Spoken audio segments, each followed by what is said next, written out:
1 million Benedict Cross announced, his voice slicing through the crisp autumn air like a blade. That's what I'll pay anyone in this god-forsaken place who can get that mutt to sit still beside them for 5 minutes.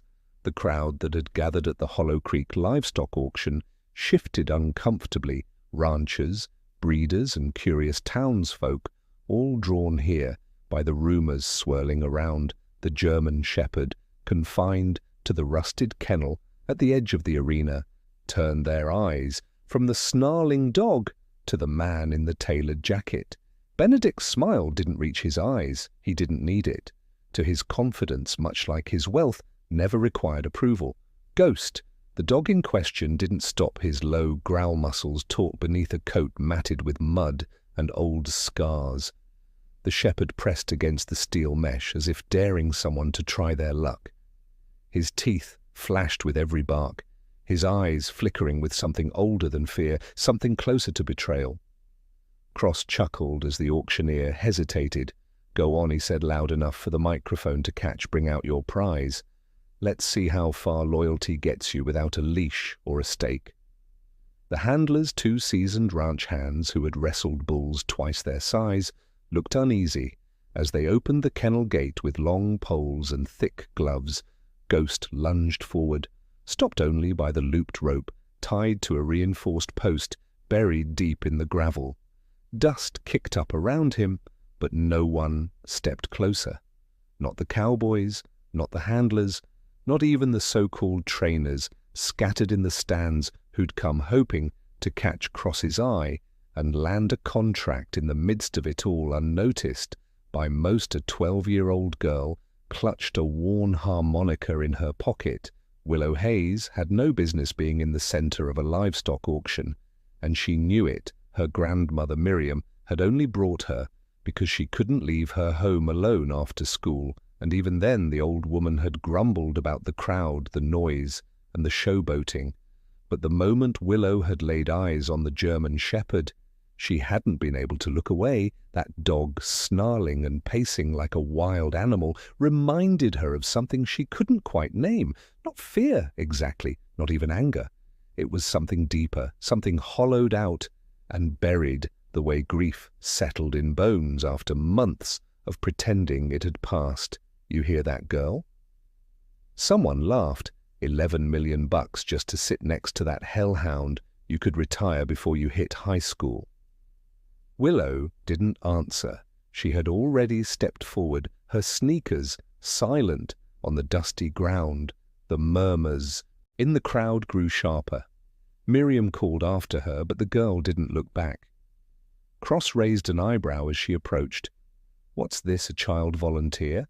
I expected at least a grown man to embarrass himself." First, Willow said nothing. She didn't need to. She pulled the harmonica from her pocket, the metal edges dulled with age, the initials still etched faintly along one side, her mother's initials, the only thing she'd had left after the accident, after the fire, after everything that used to be home became just memory.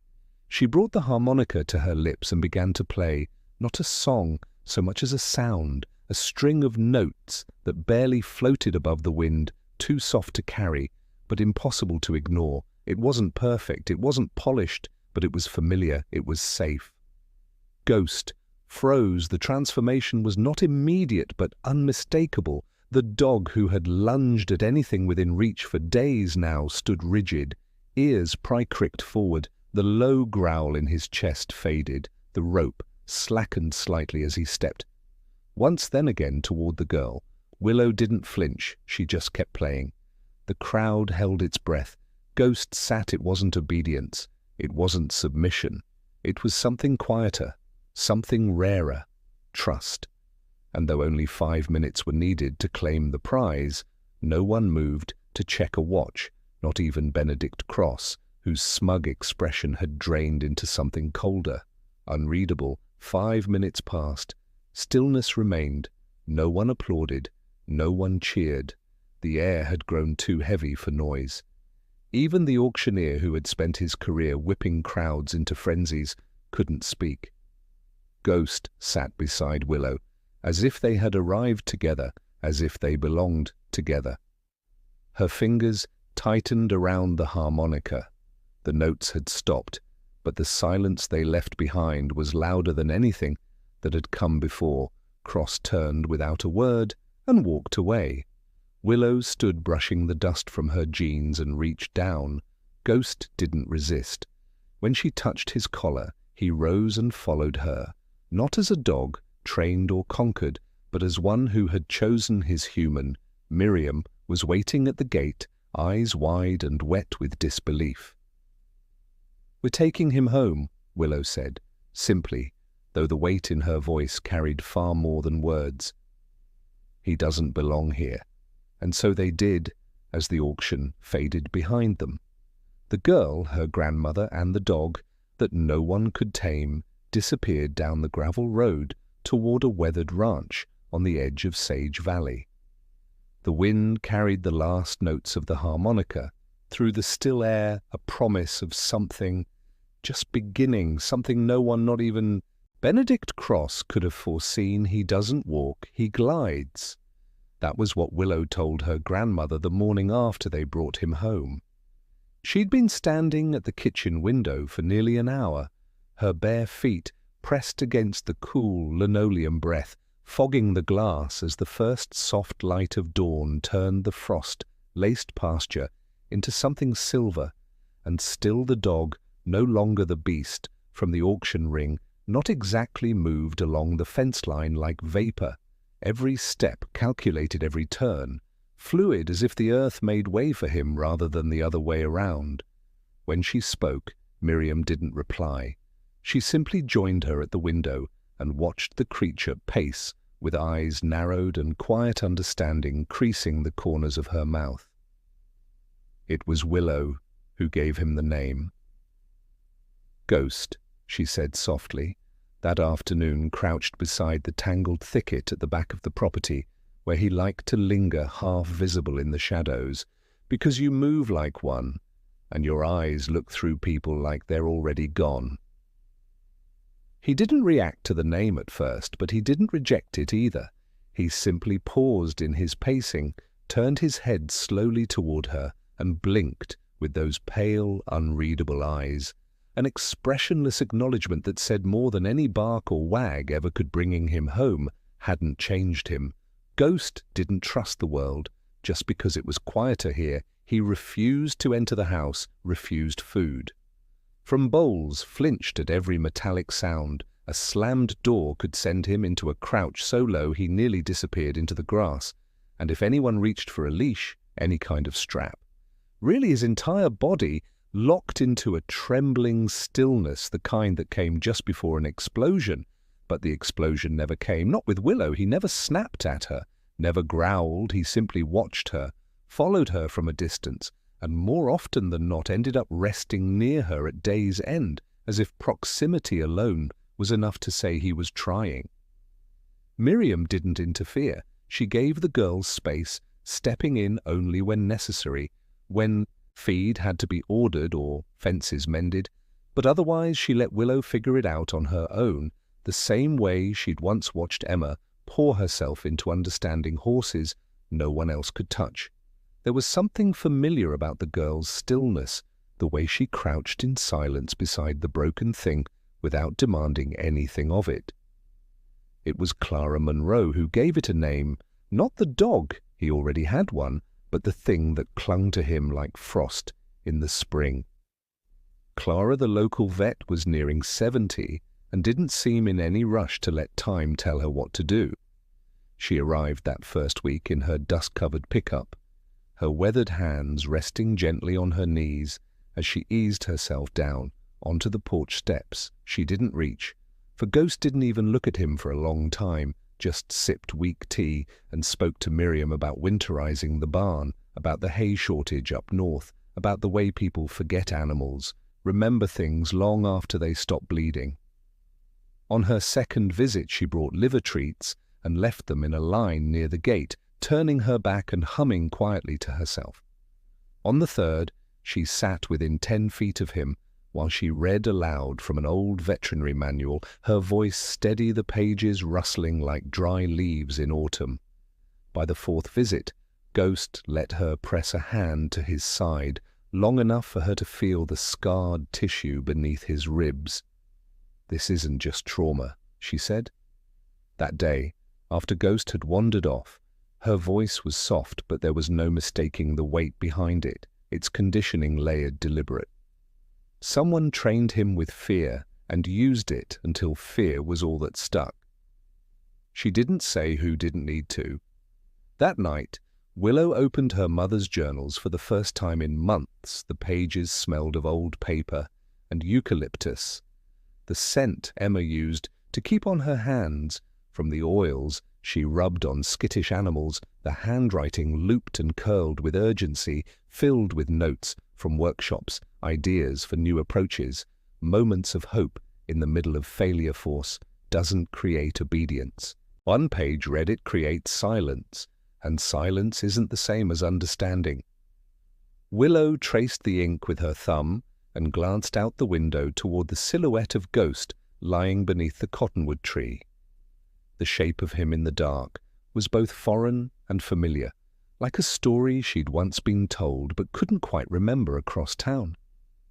Inside the study of a modern lodge with floor-to-ceiling glass and leather chairs no one ever sat in, Benedict Cross leaned back and rewatched the footage from the auction. His face lit by the flicker of the paused video betrayed nothing.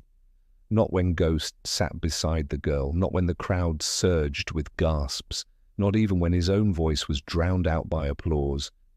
"She made me look like a fool." He muttered, the glass in his hand, catching the amber gleam of whiskey. "So let's show them what real control looks like." The man at his side, his assistant, though the term never seemed accurate, nodded stiffly. The fair Benedict turned off the screen and stood. "Schedule the demonstration for the final day. I want every rancher in the state watching when my dogs remind them what authority looks like back at the Hayes Ranch." Willow was not preparing for any audience. She had no interest in headlines or gossip. She rose early, tended chores, and spent her afternoons with Ghost, who still refused every command and responded only to patience. She read aloud from Emma's notes in the afternoons, letting her mother's words drift through the open air as she sat beneath the tree where Ghost rested. He didn't always look at her, but he never left when she read. Sometimes, when she paused to turn a page, she'd find him a few inches closer. Her harmonica, kept in the pocket of her coat, stayed mostly untouched. It wasn't time. Yet she understood that now Ghost didn't need music. He needed space, and so she gave it. Dr. Monroe continued to visit weekly, charting progress in whispers and raised brows, always careful not to call anything a breakthrough. Too soon, Miriam watched from the kitchen, brewing endless tea, pretending not to listen. Willow never asked how long it would take. She already knew there were no shortcuts with animals like this, no fixed timelines for rebuilding what others had torn down. And if anyone had asked her why she kept trying, she might have answered with the words from her mother's journal, words she now carried like a compass, more than a memory. Trust begins in the quiet, before the touch, before the praise, in that moment when a creature decides to stay. Even though it has every reason to run, no one had expected her to go first, at least not. The crowd gathered beneath the striped canvas canopy of the Sage Valley Autumn Fair's main arena. Ranchers, breeders, students, and weekend wanderers filled every seat, their chatter echoing off the metal bleachers. Their hot drinks steaming in the crisp afternoon air, kids dangled their legs over rails, while older men leaned forward with skeptical eyes, arms crossed like they'd already made up their minds, in the center of the dirt-packed ring under the glare of mounted floodlights and the slow whirl of banners overhead. Willow Hayes stepped into view, not with a lead rope or flashy vest, not with a treat bag or a clicker, but with her hands in her jacket pockets and her harmonica tucked inside. Ghost walked beside her, not behind, not tethered, not dragged, The German shepherd's head remained low and watchful, his movement fluid and self-directed, the crowd's murmurs rising in volume as he paused mid-ranging and sat on his own accord. No one spoke into a microphone. There was no music, no commands shouted over loudspeakers, just the wind rustling through the autumn leaves on the sycamores lining the fairground fence. She didn't tell Ghost what to do. She didn't need to when she began to move, slow and deliberate. Ghost followed his gaze, tracked her steps. His body coiled with intent, but never tense. When she stopped, he stopped. When she crouched, he sat, and when she raised her hand, not in instruction but in invitation, he mirrored her front paws, forward chin dipping low in what looked for all the world like a bow. Someone in the crowd gasped, another laughed in disbelief, but most remained silent, struck dumb by what they were seeing. The same dog who had once snarled behind steel bars at the county auction, now responding not to domination or fear, but to something else entirely. Something quiet and steady and invisible to the naked eye. Willow pulled the harmonica from her pocket like it was nothing at all. She didn't announce herself. She didn't wait for permission. She simply lifted it to her lips and began to play. The melody wasn't a song anyone recognized. It was slow, drifting more breath than note, a lullaby of sorts. And Ghost, standing alone in the ring, now lifted his head and listened. His ears pricked forward, his tail remained still, his eyes found hers across the open air. And then, as if he understood what the music meant, he lay down in the dirt without a word and rested his head on his paws. The applause started softly, hesitant, as if people were afraid they might shatter something fragile. Then it surged, breaking across the arena like a wave. Cameras clicked. Someone whistled. A boy near the railing shouted Ghost's name. Though he had no way of knowing it, Willow gave a quiet nod and began to turn toward the gate. But a voice crackled over the loudspeaker before she could take a full step. Well, wasn't that touching?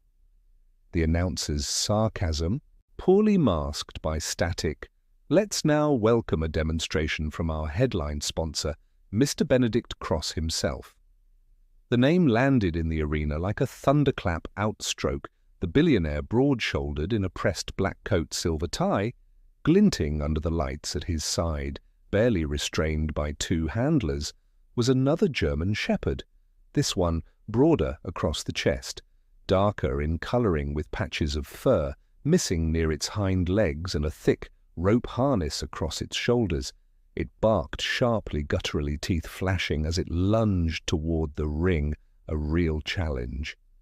Benedict called, microphone in hand, now his smile too wide and too sharp.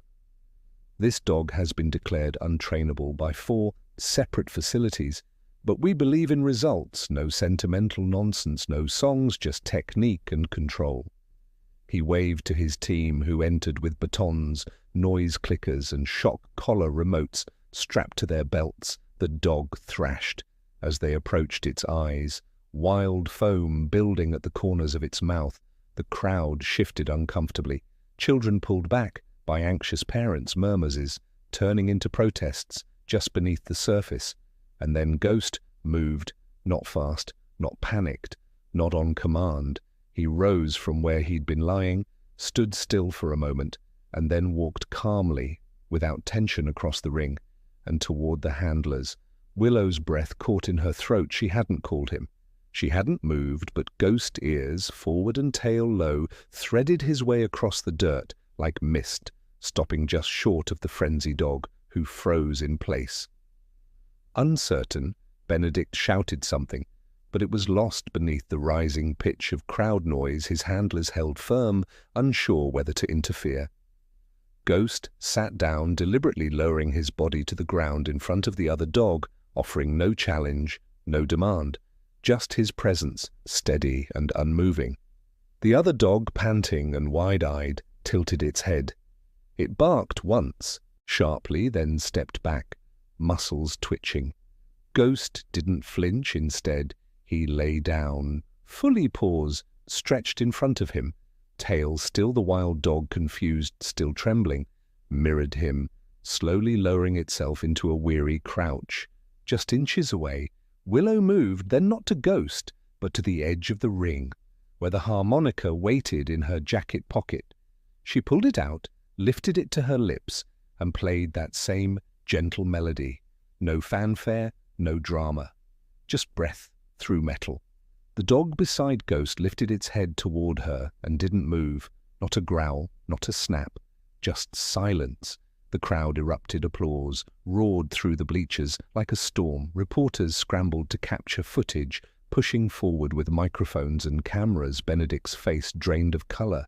He gestured wildly to his handlers, but they stood frozen, unsure of how to respond to what had just unfolded. Two dogs, one broken by men, one healed by a girl, now lying side by side in the center of an arena, unmoved by the noise, untouched by the chaos, calm, present, listening.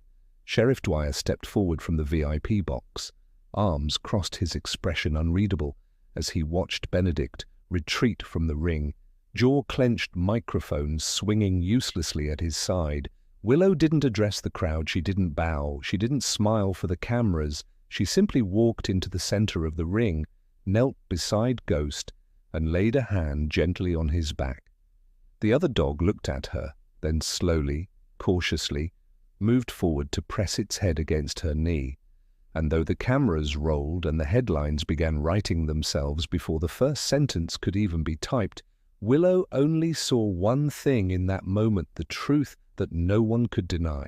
Now not even Benedict Cross. It began as a whisper, first in town, then beyond. By the following morning, footage of Willow Hayes and the two shepherds had already surged through regional broadcast, migrating to national segments with headlines like "The Girl Who Listened" and "No Commands, Just Connection." The clip of Ghost lying beside the so-called dangerous dog had been reposted thousands of times before noon, the harmonica melody looping in the background like a lullaby for the disbelieving in the school hallway.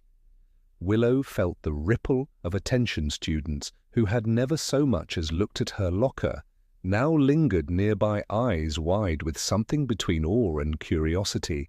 But she moved through the noise as she always had, quiet, steady, unaffected. Back at the ranch, the real change had begun. Willow Hayes, more seasoned than impressed, stood at the edge of their fenced paddock with a thermos of lukewarm coffee, watching the two shepherds.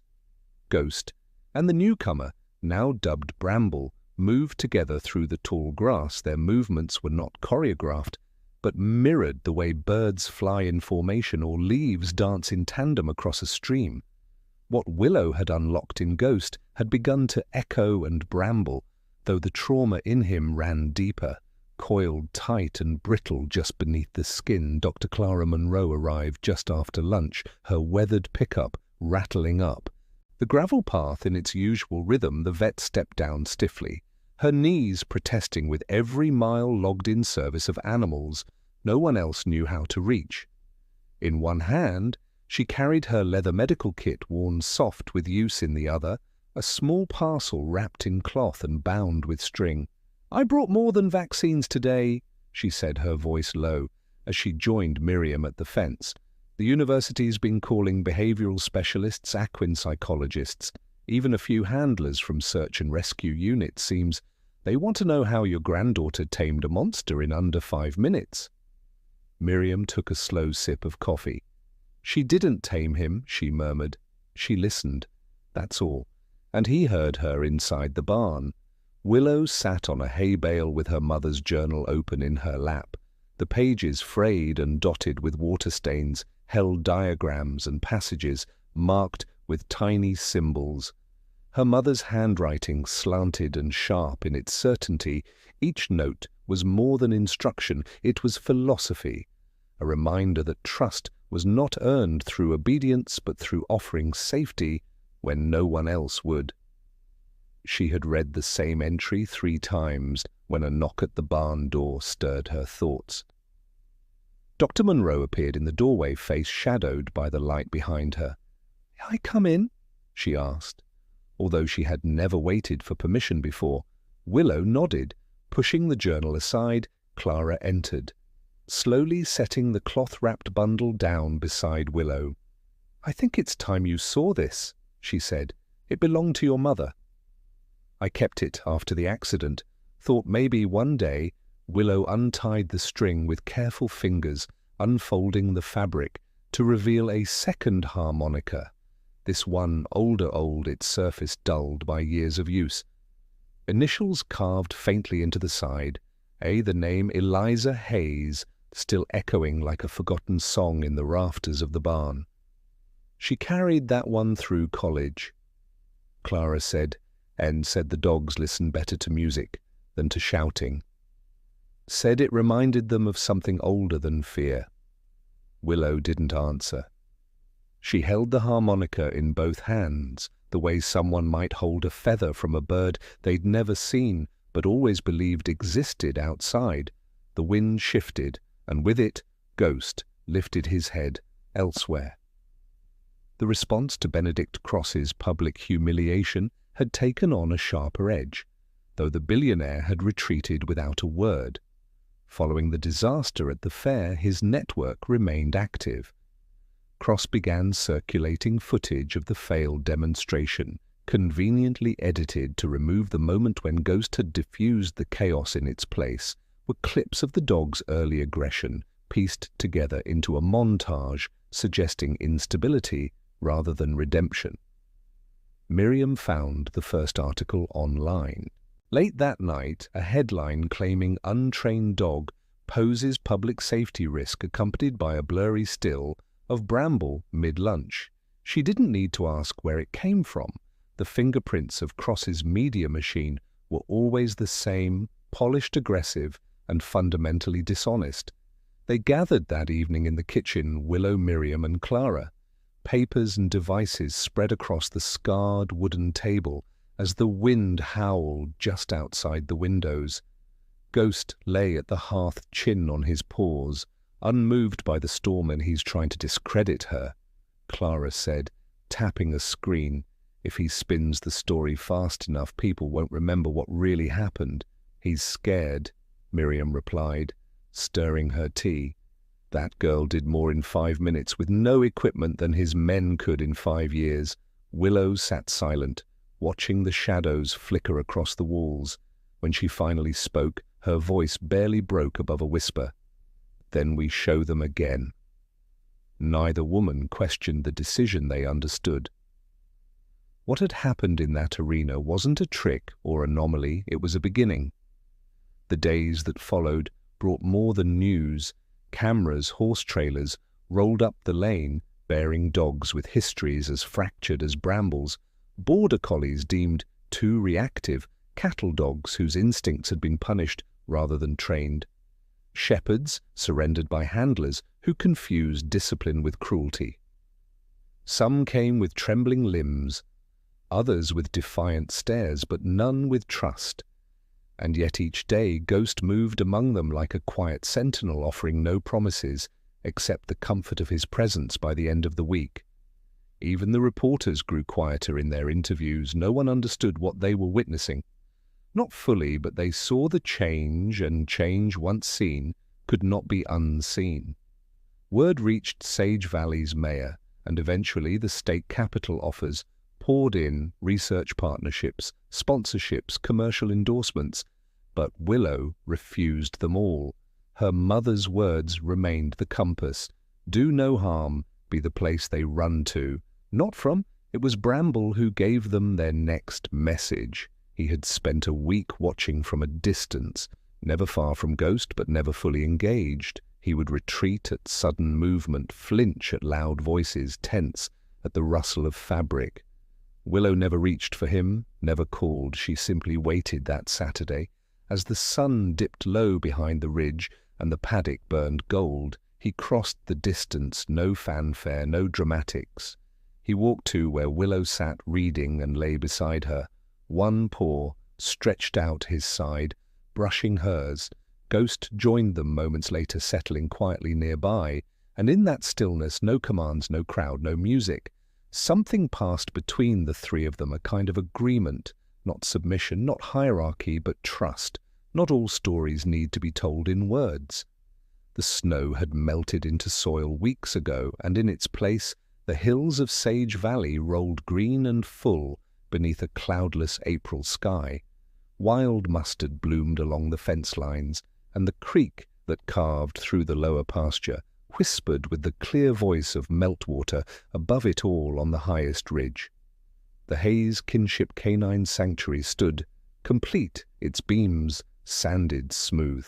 By volunteers' hands, its stones laid by neighbors who once doubted but now believed not in magic or spectacle, but in something quieter, something truer. What had begun with a girl, a dog, and a song had become something far larger, not a monument, but a promise. Kept the main building of the sanctuary bore no grand signage, just a small carved plaque by the entrance in honor of Emma Hayes. She listened first below it in smaller script, and to those who still carry her voice around it, the sanctuary unfolded like a memory. Restored indoor and outdoor training rings, soft-floored kennels designed not for containment but for calm, a modest library filled with journals and research, much of it written in Emma's own hand. Willow moved through it each morning, not as a child trying to live up to someone else's dream, but as someone who had grown into her own. She walked with calm steps, eyes open to small signs, subtle shifts in posture, tremors beneath fur, the stilled breath of an animal waiting to know if it would be heard again. She no longer needed to consult the pages. Her mother's words lived in her now, and they had become her own ghost, remained her shadow. Though not in the fearful way he had once clung to her side, he had learned to move with ease across the compound, his gait confident, his presence steady. He had become the sanctuary's quiet cornerstone, not a mascot, not a pet, but a teacher. When new arrivals came, dogs whose ears flattened at every sudden sound, whose eyes never stopped scanning for escape, Ghost would meet them first, never with dominance, never with demand, just a slow approach, a steady gaze, and a silent message they somehow understood: you're safe here. And they were, Dr. Clara Monroe had taken to visiting every Tuesday, often bringing students from the veterinary academy who were still learning that healing meant more than needles and surgery. They sat cross-legged in the grass while Willow spoke.